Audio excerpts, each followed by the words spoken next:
Russia's Sukhoi T-50 PAK-3, fifth-generation stealth fighter has been given the designation Su-57 as it nears production. Initially, Moscow will only buy 12 Su-57 aircraft, which are expected to be delivered in 2019. Indeed, the Russian Air Force is not likely to buy more than 60 of the initial version of the Su-57 in total. In 2019, we should begin the delivery of a pre-production batch of T-50 planes, United Aircraft Corporation, UAC, Chief Yuri Slyozer told the TASS news agency. 4. One of the reasons the Russians are less than enthused at buying the initial version of the Su-57 is because the stealth fighter is currently powered by interim Saturn AL-41 F1 afterburning turbofans producing 32,500 pounds thrust each. That is the same engine as the existing Su-35S Flanker E-5, which uses many of the same systems that the Su-57 will.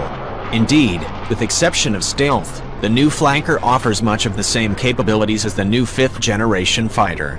Thus, the Russians are unwilling to spend money on a system that offers only a marginal increase in performance in their view.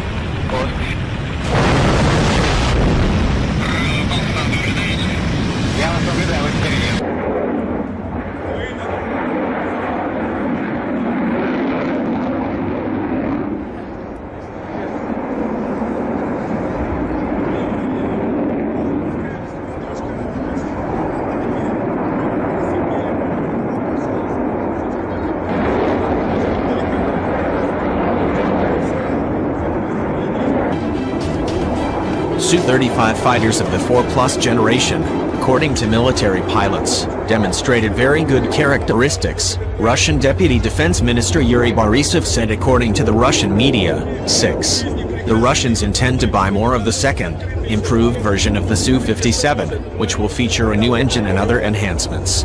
The Russians are continuing to develop the next generation Saturnized I-30 engines for the T-50. There are few details available about the ISD I-30 engines, but the new power plant is expected to deliver 24,054 pounds dry thrust and 39,566 lbs-7 of afterburning thrust.